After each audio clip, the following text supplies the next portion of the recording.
Les amis, bonjour! Aujourd'hui, une nouvelle vidéo dans laquelle on va parler drone. Alors avant de partir en vacances, DJI nous a fait une petite annonce de dernière minute dans laquelle ils allaient lancer un nouveau drone de la gamme R. Forcément, moi étant possesseur d'un R2S depuis 2 ans et demi maintenant, il était temps qu'ils fassent un peu une petite refonte. Donc ils nous ont sorti le R3 que j'ai de suite acheté car je voulais un petit peu de nouveauté, un petit peu de changement. Je suis parti avec mon R3 en vacances et j'ai pas mal de choses à vous dire. Donc si vous êtes prêts, on attaque la vidéo maintenant.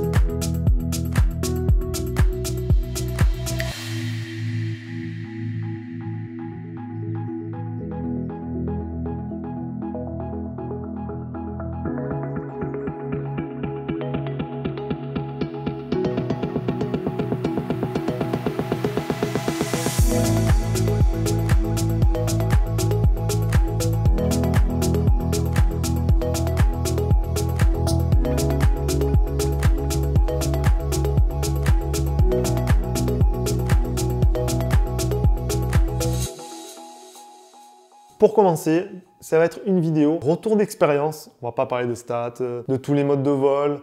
Voilà, on va rester succinct. Je vais vous parler principalement de ce que j'ai aimé dans ce drone et de ce que je n'ai pas aimé. Maintenant, on va voir ensemble les 3 points principaux qui m'ont fait craquer et pourquoi j'ai acheté ce R3. Alors déjà, le premier point, c'est l'autonomie. Vous avez quand même une batterie qui est annoncée par DJI pour 46 minutes de vol. Bon, en réel, on est plus près des 40, voire 38. Dans mon cas. Et si vous optez comme moi pour le pack Flarymore Combo avec les 3 batteries, vous serez tranquille pendant tout un week-end. Moi, déjà, avec une batterie, j'ai volé entre 38 et 40 minutes. Et je dois dire que c'est quelque chose de très confortable de savoir qu'on a une batterie qui va durer 40 minutes. On a le temps de faire tous les plans qu'on veut, faire un peu de rab. C'est vraiment excellent. Point de vue autonomie, il n'y a rien à dire. Deuxième point, les radars omnidirectionnels. Ils sont vraiment excellent et je dois dire que je ne m'attendais pas du tout à les voir débarquer sur la gamme des R. Moi sur le R2S, j'avais pas les radars latéraux et combien de fois je me suis arrêté à quelques centimètres d'un mur ou d'un arbre ou d'un buisson. Là du coup comme c'est omnidirectionnel, c'est-à-dire que c'est partout, il risque absolument rien, on risque pas de se prendre un arbre, un mur, il esquive tout, c'est vraiment excellent, ça marche super bien. Donc là sur ce point-là, aucun risque de cracher son drone pendant un mode automatique, quand il fait un cercle ou quand il fait un suivi ou n'importe quel autre mode, aucun risque de crash. Et ça, c'est quand même un gros point fort sur cette gamme. Troisième point qui m'a fait craquer, c'est l'ajout d'un deuxième objectif de 70 mm. Je dois dire que c'est quelque chose que je n'attendais pas forcément sur cette gamme des R, mais maintenant que je l'ai testé, que je me suis habitué, que j'ai fait pas mal de plans avec, je dois dire que je ne peux plus m'en passer. Je kiffe littéralement cet objectif plus que le 24 mm. Et ça, on va en parler, on va dire dans les points suivants, on va dire les points négatifs. Les 2 objectifs sont excellents, ils marchent super bien, mais j'ai quand même un mais. Pourquoi ne pas avoir gardé cet objectif 1 pouce et de l'améliorer accessoirement, ça aurait pu être sympa, mais ça, on va en parler un peu plus tard. Ensuite, je vous conseille, si vous avez les moyens, d'investir dans la nouvelle radiocommande, la RC2. Elle est exceptionnelle. Regardez-moi ce petit bijou, je l'adore. Cet écran est fantastique, luminosité au top, ergonomie splendide, ça ne veut rien dire. L'ergonomie est excellente. Une fois que vous aurez touché cette RC2, plus jamais de votre vie, vous repartirez en arrière avec la radiocommande N1 plus le téléphone dessus, c'est impossible. Parce que du coup, avec cette radiocommande, vous n'allez pas avoir de baisse de luminosité quand le téléphone chauffe. Vous n'allez pas avoir non plus des rappels, des notifications ou encore un pote qui vous appelle pour vous déranger en pleine prise de vue. Voilà, c'est quand même un achat limite indispensable quand on fait du drone. Enfin moi, avant, je ne le faisais pas et je me suis lâché sur celle-ci parce que je la trouvais déjà pas mal. L'écran était assez gros.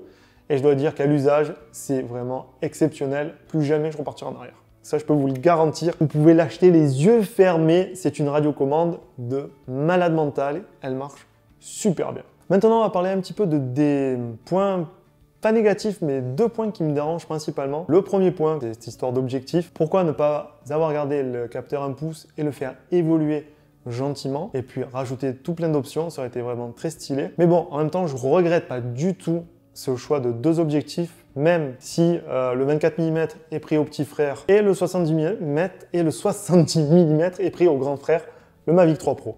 Donc ça, je le regrette absolument pas. Ces 2 objectifs sont franchement extra. Je me suis servi énormément du 70 mm, je l'adore, un peu plus que le 24 mm. Bon, les deux se complètent très bien. Ce que vous devez savoir, c'est que 70 mm, c'est qu'on peut zoomer 3 fois. Donc c'est déjà énorme de zoomer 3 fois. On perd beaucoup en netteté, ça se dégrade pas mal.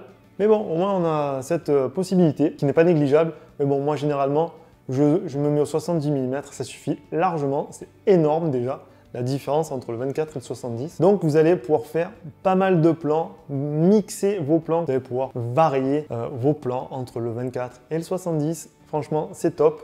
Plutôt que comme avant avec le R2S. Donc on avait un plus gros capteur, mais après si on voulait faire des espèces de zoom, il fallait cropper dans l'image beaucoup. Du coup, ah oui, on perd aussi une donnée importante. Donc sur le R3, on perd la faculté de filmer en 5,4K. Mais bon, après, c'est pas gênant puisque moi, c'était principalement pour faire du crop que je filmais en 5,4K sur le R2S. Donc voilà, donc on perd ça, mais on gagne un objectif de 70 mm. Donc l'un dans l'autre, je pense que c'est pas mal. Pour finir sur le capteur, vous l'avez compris, moi j'aurais plus vu un capteur 1 pouce avec une ouverture variable, enfin quelque chose de beaucoup plus poussé, plutôt que de faire un pas en arrière et de nous mettre un double objectif, un 24 et un 70. Mais attention, ces 2 objectifs sont quand même excellents. Mais bon, pour garder, on va dire, la logique des R, parce que là du coup, on perd un petit peu de logique, on se rapproche plus d'un Mavic plus petit.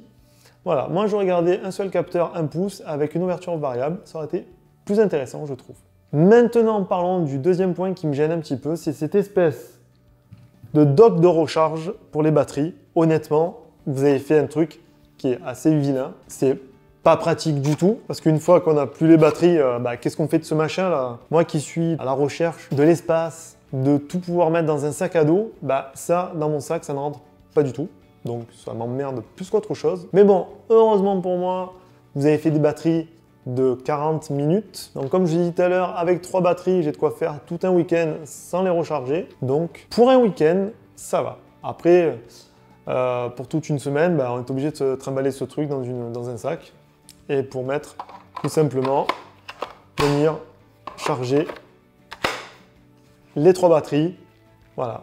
C'est pas l'objet le plus beau du monde, le plus esthétique. Ils auraient pu faire quelque chose d'un peu plus sympa, surtout plus compact, plus transportable, parce que là, franchement, c'est pas top. J'ai rien de plus à dire en point négatif. C'est un drone, pour moi, c'est un drone qui est vraiment très bien, qui est excellent, il est presque parfait. Les amis, pour conclure cette petite vidéo, alors, moi, vous l'avez compris, j'adore ce drone. Ce rajout d'un deuxième objectif de 70 mm, c'est que du bonheur pour moi. J'adore, l'autonomie est excellente et les radars sont trop bien. Pour terminer, à qui je conseille ce drone? Je le conseille principalement à ceux qui se lancent dans le métier de télépilote de drone professionnel, qui veulent avoir un drone rassurant, super performant, avec toutes les dernières technologies pour 1 500 €. Car je le rappelle, pour 1 500 €, vous avez le pack Flymore Combo avec la nouvelle RC2 et 3 batteries. Donc vous n'allez pas vous ruiner, que si demain vous dites tiens, finalement c'est pas métier pour moi, vous revendez tout et vous n'êtes pas saigné comme si vous allez sur la gamme des Mavic 3 Pro qui coûte 3 000 à 4 000 €. Donc voilà pour qui je conseille ce drone. Après pour ceux aussi qui veulent se faire plaisir, des gens comme moi qui voulaient évoluer gentiment, tout en perdant un capteur 1 pouce. Mais bon, c'est pas grave, on peut pas tout avoir. On peut pas gagner un objectif et avoir un... Enfin bon, voilà, vous l'avez compris, on va pas revenir dessus. Bon, moi, je kiffe absolument ce drone.